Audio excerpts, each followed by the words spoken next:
र सबैजनालाई नमस्कार। आजको भिडियोमा विशेष गरी हजुरहरूको लागि मैले जुन कागती लगाउँदाखेरि कतिको डिस्टेन्समा लगाउने, कत्रो खाल्टो खन्ने है, के कुराहरू हाल्ने हैन, कुन मल हाल्ने, कति रेसियोमा हाल्ने भनेर त्यो सबै जानकारी मैले हजुरहरूलाई दिन गइरहेको छु गाइज।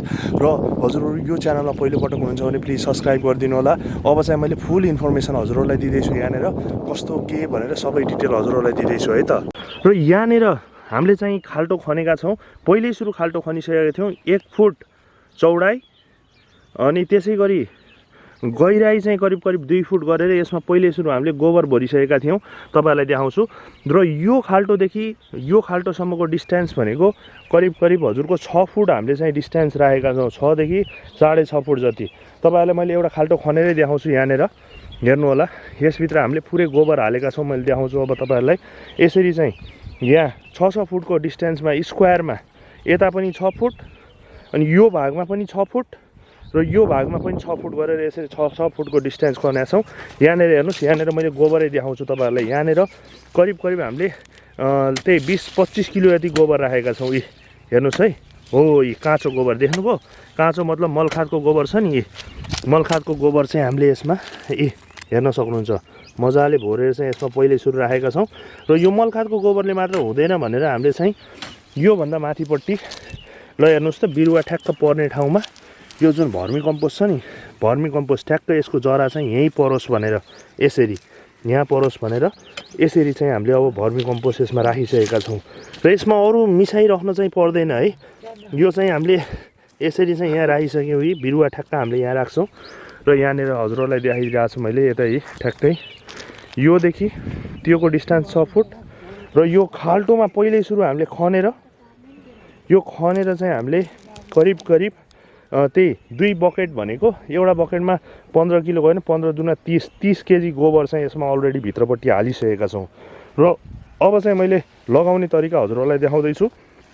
यहाँनिर हाम्रो बुवाले मलाई साथ दिनुभएको छ र यतापट्टि मम्मीले। यहाँनिर चाहिँ फेरि अब नयाँ प्लान्टेसन हुँदैछ साथीहरू। र अब चाहिँ मैले हजुरहरूलाई देखाउँदैछु। यहाँ मात्र सबै कुरा नपाउन सक्छ भनेर इनिसियल फेजमा चाहिँ यसरी यो हामीले जिङ्क हैन, जिङ्क अनि त्यसै गरी यो खाल्टोमा भएका किराहरू अलिकति धपाउनको लागि चाहिँ हामीले खुर्सानीको धुलो यसमा मिसाइदिएका छौँ। खुर्सानीको धुलो मिसाएर र यसरी चाहिँ यसमाथि चाहिँ हेर्न सक्नुहुन्छ, यो भर्मी कम्पोस्टले मात्र नहुन सक्छ भनेर यसमाथि चाहिँ अलिकति जिङ्क अनि थोरै युरिया, अनि त्यसपछि युरिया भन्दा पनि यो जुन चाहिँ जिङ्क, पोटास अनि त्यो चिजहरू चाहिँ अलिकति बढी हामीले यसमा प्रायोरिटी दिएका छौँ। हेर्न सक्नुहुन्छ। अब लगाएको स्टाइल पनि मैले देखाउँदैछु साथीहरू। आज मैले कागती लगाएको देखाउँदैछु हजुरहरूलाई। हेर्नु होला, यी एकदमै सजिलो। यहाँनिर यी खाल्टोमा अलरेडी हामीले पहिल्यै सुरु गोबर राखेका थियौँ, यहाँनिर देख्न सक्नुहुन्छ। यी अब चाहिँ मैले हजुरहरूलाई देखाउँदैछु। यी हेर्न सक्नुहुन्छ, यी गोबर अलरेडी गोबर छ यहाँ। यो र यसमाथि चाहिँ यो बिरुवाले च्याप्प छिटै पकडोस् भनेर भर्मी कम्पोस्ट पनि हामीले राखेका छौँ। र लगाउने तरिका देखाउँदैछु। यहाँनिर देखाइरहेको छु। यो खाल्टो खनेको हो, यो खाल्टो खनेर बनाइसकेको हो। र यो खाल्टोभित्र अलरेडी हामीले चाहिँ गोबर हालेका छौँ भनेर अघि पनि मैले देखाइसकेँ। पहिला सुरु गोबर हाल्यौँ। गोबर हालिसकेपछि हजुरहरूलाई मैले देखाउँदैछु यहाँनिर यो भर्मी कम्पोस्ट माथिबाट बिरुवाले ठ्याक्क एब्जर्भ गर्छ भनेर भर्मी कम्पोस्ट हाल्यौँ। र त्यसलाई चाहिँ अझ सप्लिमेन्ट हुन्छ भनेर यसरी यो यहाँनिर हेर्न सक्नुहुन्छ, चुन पाउडर, कृषि चुन भनेर भन्ने गरिन्छ, कृषि चुन राखेका छौँ।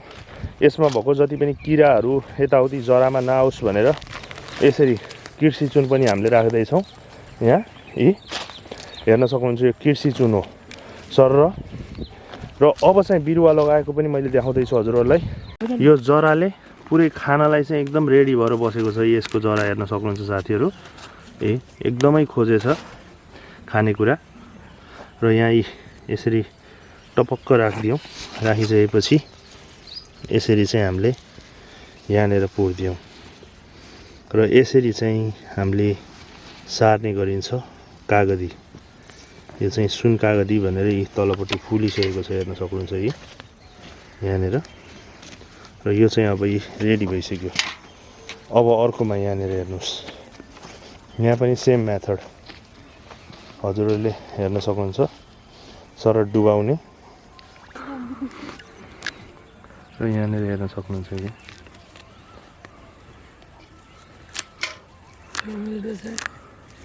र यसरी चाहिँ यहाँनिर यसरी चाहिँ हजुरहरूले सर पुरैमा चाहिँ लगाउन सक्नुहुन्छ है त साथीहरू। हेर्नुहोस् है यहाँनिर सबै देखाएको छु मैले। र साँच्चीकै यो भिडियो कस्तो लाग्यो कमेन्ट गर्न नबिर्सिनु होला।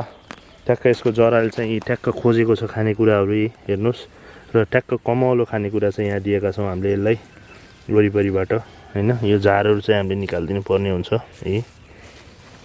र यसरी चाहिँ यो चाहिँ अब लगभग रेडी भइसक्यो। अब यो कम्प्लिट भयो यसको प्रोसेस। अब यसलाई चाहिँ हामीले सिँचाइ गर्ने गर्छौँ है त साथीहरू। हेर्नुहोस्